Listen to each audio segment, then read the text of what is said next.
There's a million negative things you can probably say about J.K. Rowling, and people have been saying them, and for really good reasons. If you haven't really looked into it, she's just not really the best person or really the best writer. Like, for example, if you ever dove into the expanded lore, as the kids say, you would find out some interesting things, like wizards used to just poop on the floor and magic it away before plumbing came out.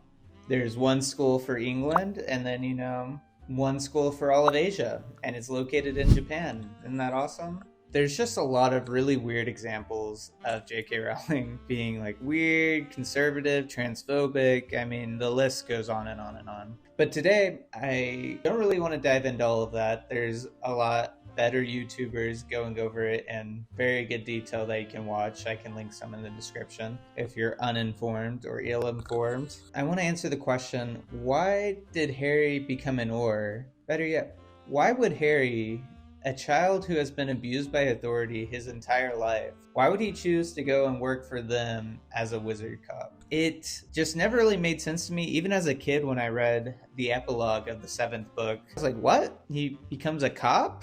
Oh, okay. And you might be thinking to yourself, well, yeah, of course Harry Potter, the chosen one, the boy who lived, of course he would go and become an Auror at the end of the book. He fights dark wizards. That's like his thing at Hogwarts, is that he's always fighting Voldemort. He's always fighting supporters of Voldemort. And you might also say, Harry wants to become an Auror. He mentions several times in the books and then a little bit in the movies that he wants to be an Auror. Like, take this example. Potter, she said in a ringing tone. I'm also not going to be able to do a British accent. I'm sorry. I apologize in advance. I will assist you to become an Auror if it is the last thing I do. If I have to coach you nightly, I will make sure you achieve the required results. The Minister for Magic will never employ Harry Potter, said Umbridge.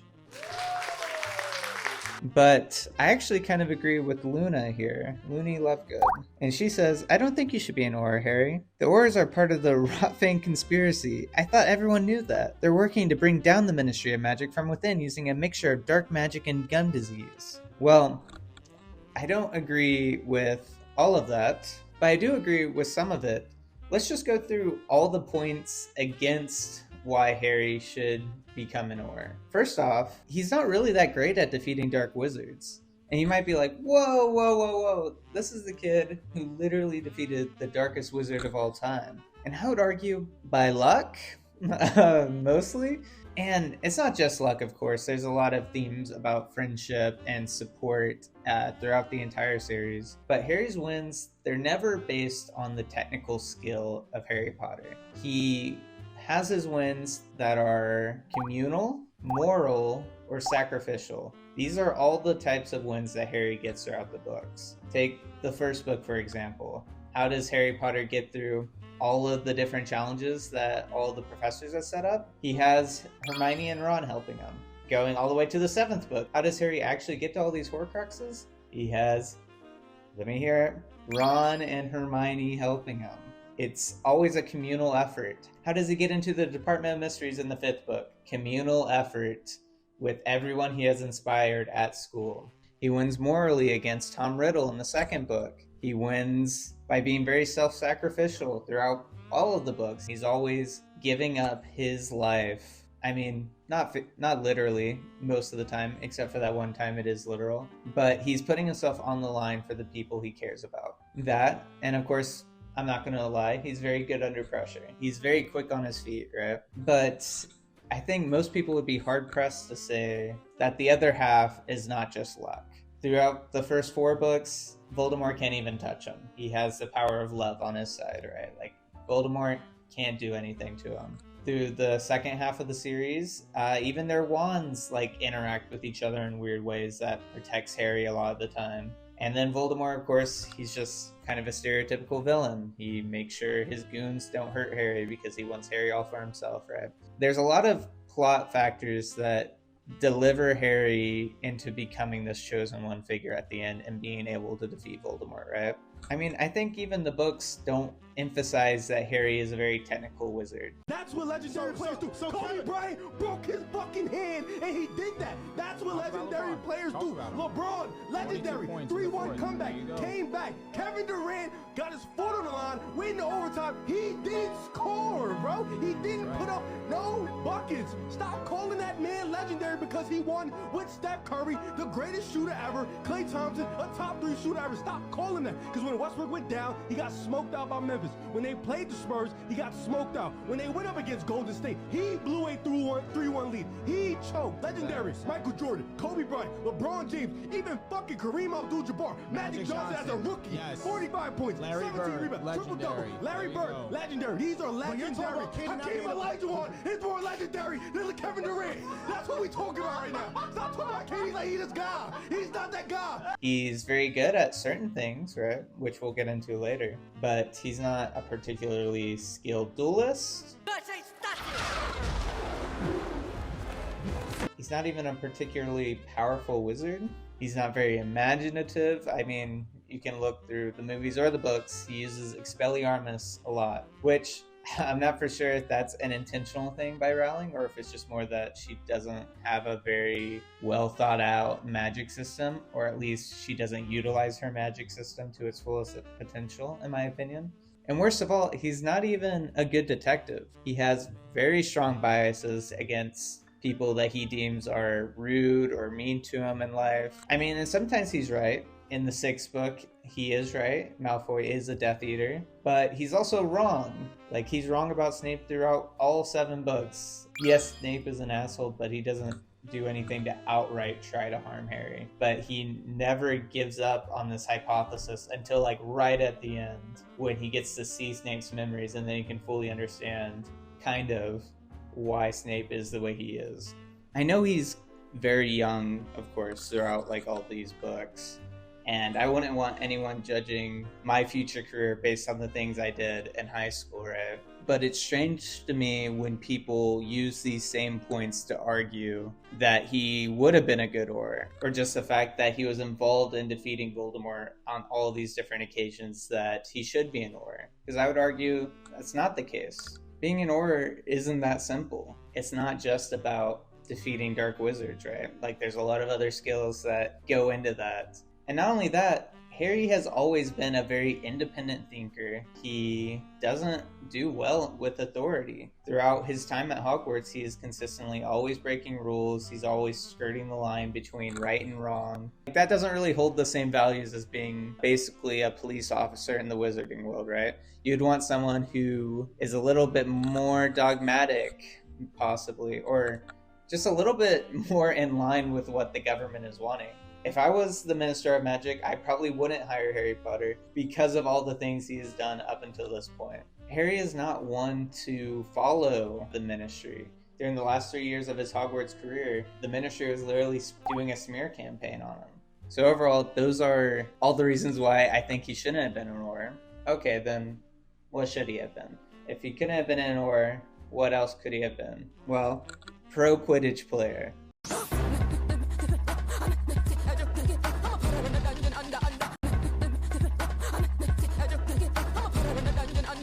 Obviously, he should have been a Hogwarts professor, right? I think most people can agree that that makes more sense for Harry. And if you don't agree, let me lay out some facts. First off, the entire time he's at Hogwarts, all he can think about is how this is his home. I can't. Hogwarts is my home. Of course, he would rather be at Hogwarts where all his friends are, where all his teachers are. And speaking of teachers, who does he connect with most at Hogwarts? He connects with, well, for one, Hermione and Ron, some of his other classmates, right? But you can tell that he definitely has a parental-son relationship with most of the teachers that come in to Hogwarts. I mean, obviously, Dumbledore and Harry, very much like a grandfather-grandson type of relationship. McGonagall, I think, would definitely consider Harry almost like a surrogate child. I mean, she was there when Dumbledore dropped him off at the Dursleys. She has been there throughout his entire life. It would be hard for me to imagine she doesn't have some sort of motherly affection for Harry, and especially in the way that she treats Harry, right? Even Snape, to a certain extent, has a parental energy about him. He shows it in a very fucked up way, but you can tell deep down that he cares a lot that this person who looks like James Potter is in fact the son of Lily, the woman that he loves, right? And not just those teachers, he consistently engages with the Defense Against the Dark Arts teachers. Those are, for one, those are the ones that keep getting cycled through. So each book has a certain emphasis on these characters, right? Since they're always new. He's always been drawn to Defense Against the Dark Arts, I think for obvious reasons, right? He's the boy who lived. He is kind of like a historical figure in Defense Against the Dark Arts. It's also very clear in the books that he is exceptional at Defense Against the Dark Arts. Yeah, if you look at his time with Lupin, with Mad-Eye Moody, well, kind of Mad-Eye Moody, with Umbridge, even with Snape. Wait, was Snape ever Defense Against the Dark Arts teacher? I don't know. He has a very special relationship with these teachers because of his connection to Voldemort, of course, but also the fact that he is talented at Defense Against the Dark Arts. That is his most exceptional skill. It is somewhat like combat and fighting, right? But in the books, it also makes it clear that Defense Against the Dark Arts isn't just that. It's also defending yourself against like all kinds of dark arts. Dark arts is not just dark magical wizards, right? It can be creatures. And the fourth book, he fights all these different magical creatures during the tournament, which I wish we got to see that in the movies. That would have been really cool. That's okay. He's also a proven teacher. Dumbledore's Army, anyone? When the Defense Against the Dark Arts class was threatened, when they stopped teaching people how to actually defend themselves, what did Harry do? Harry's first instinct was basically to start a club and teach it himself. He was a reluctant teacher at first, right? Like he didn't want to do it, but he found that he was very talented at it. All of the people who joined Dumbledore's army, he taught them all the Patronus charm, which is notoriously a very hard spell to master, according to Lupin in the third book. So he was able to teach a group of students a spell that seems like it's not even really taught that often at Hogwarts. It's a spell that normally like 7th year students try to master, and typically that's just if they have an interest in Defense Against the Dark Arts. So obviously he's very good at this. Also, Hogwarts is a very influential place in terms of the politics of Harry Potter. Dumbledore holds massive sway with the Ministry of Magic, and I assume that probably all headmasters do, just based on the nature of their position. They are the only school in England teaching magic. They have direct access to the next generation of wizards. Of course, they're going to be highly influential, right? And not just that, Hogwarts, it's meant to be one of the safest places on planet Earth for wizards. It is quite literally a fortress. And we see that in the 7th book when it is very easy for them to mobilize for war. If there's one thing that characterizes Harry, it's that he's a protector. He would rather see himself die before he would let anyone else in his life die.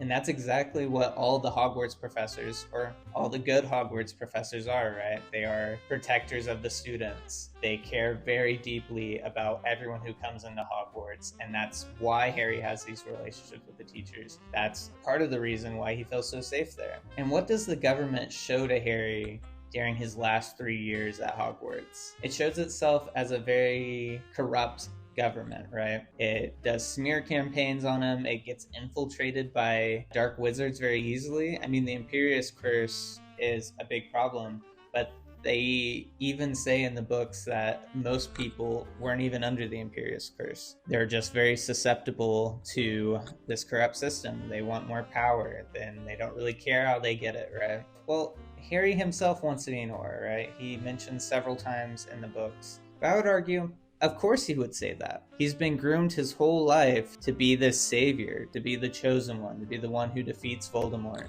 So can you really blame a 16 to 17-year-old kid for wanting to continue down that path when that's all he's ever known? Of course not. You can't blame him for that. It makes sense in his head that that's what he would do.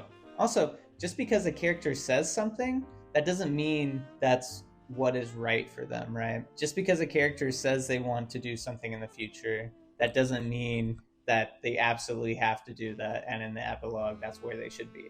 Obviously not, right? And if Rowling was a better author, I think she would have also realized this about his character. His end goal was never going to be an actual cop. His whole story is about being this sacrificial lamb to protect everyone else. So what would be a better way of ending that story than allowing Harry to get to walk away at the end of it, to get to choose to not continue fighting dark wizards? Dumbledore knew from the beginning that Harry was a Horcrux, right? He knew that Harry needed to die in order for Voldemort to be defeated. During the entire 7 years at Hogwarts, that's what he was preparing Harry for. He created a lot of these challenges for him. I mean, debatable on how much influence he had, but it's very clear that Dumbledore had a plan. It's very clear that a lot of this was the manipulation of Dumbledore because he knew the prophecy. He was one of the only people who knew the prophecy, and he knew what had to be done. And Harry, he trusted Dumbledore so much that he did it. He went all the way to the end. Not only did he go all the way to the end, he knew it had to be done. He saw the memories. He knew what had to be done. He knew that he had to go and sacrifice himself in order for the wizarding world to be able to defeat Voldemort. He does that. He gets to come back to life, right? Because of some ancient magic or whatever that suggests, I guess, that if you die willingly, then maybe you can come back. I don't know, some weird ancient magic stuff. I'm not too sure how it works, but it sounds nice. And then he gets his second chance at life, and what does he use it for? He continues his duty. He goes and he finishes the job. He kills Voldemort. So would it not have been nice for, after all of that, Harry gets to finally relax? He gets to finally do what he actually wants to do instead of doing what Dumbledore wants him to do, what society wants him to do as the chosen one, what the prophecy insists that he does. Would it not have been better for Harry to finally get a moment to stop? And it makes sense, right? It makes almost too much sense. Now imagine this. In the books, I'm not for sure, I don't think they do this in the movie, but in the books he actually takes the Elder Wand, right?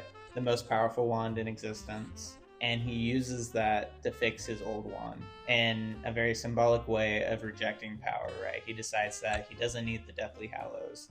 None of that really matters to him. He fixes his wand, and then he breaks the Elder Wand. A great scene, right? It makes so much sense. This is the type of character Harry is. He doesn't want the Elder Wand to continue its relentless path of bloodshed. A wand like this can only bring suffering, is basically what Harry decides. It would have been great if after Harry breaks the wand, he looks up at Hermione and Ron, his two best friends, and he finally knows what he wants to do. His burden is lifted. He has done everything right. He's done everything for everyone. And then he finally gets to make a choice for himself. He rejects power, and he rejects this path that has been given to him up until this point. He tells Ron and Hermione, I'm going to become a professor at Hogwarts. I'm going to stay here. Oh, it just makes too much sense.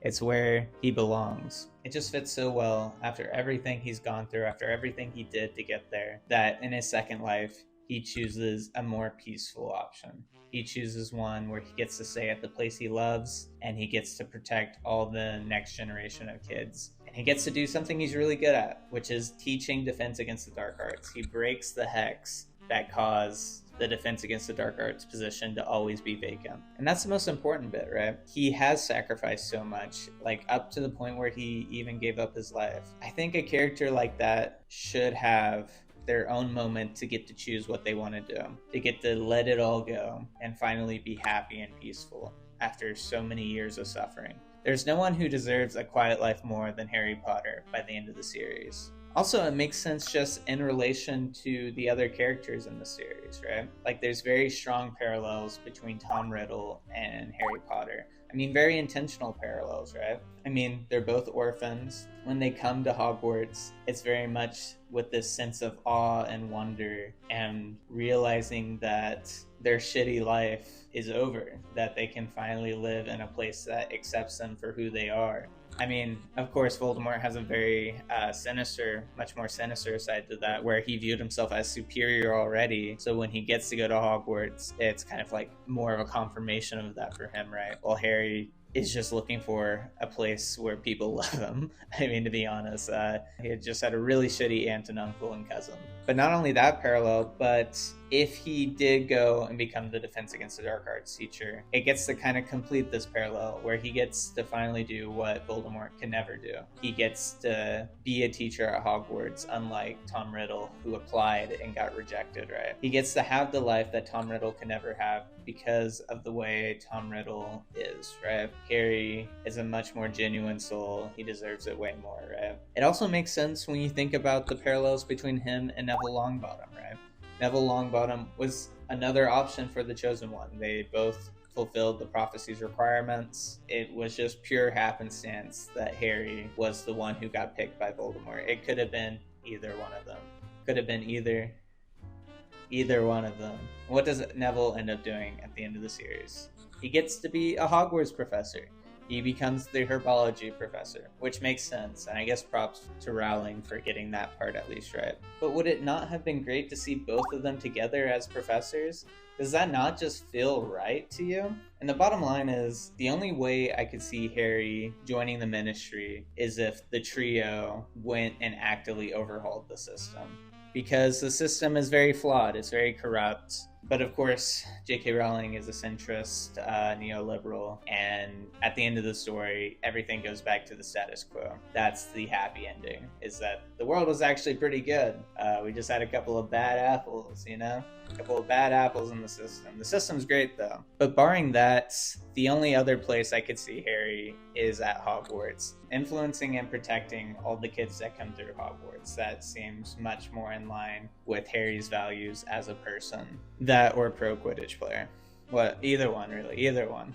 Anyways, that's something that's just always really bugged me about the series, and honestly, in my headcanon, he is a professor. I don't take too much stock in this whole fan fiction that J.K. Rowling has created where Harry becomes a cop. It doesn't make any sense. I think J.K. Rowling just wanted the trio working for the Ministry for some reason. We'll have to ask her someday. Maybe she'll tell us why she wanted Harry to be an Auror. What do you guys think? Do you think Harry should have been an Auror? Do you think he should have been a professor? Is there some other crazy option that you think Harry actually should have been?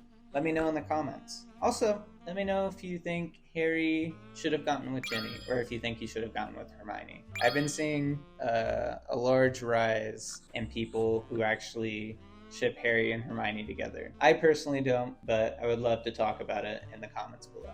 If you like this video, also consider giving it a thumbs up or a thumbs down. Don't give it a thumbs down, even if you don't like the video. Maybe just comment saying mean things to me. But yeah, if you enjoyed it, like, comment, and subscribe. It helps me a lot, and it also gives me good feedback on what I should do in the future. I also will be continuing to make analysis content, so if you like that, stick around. Alright, bye.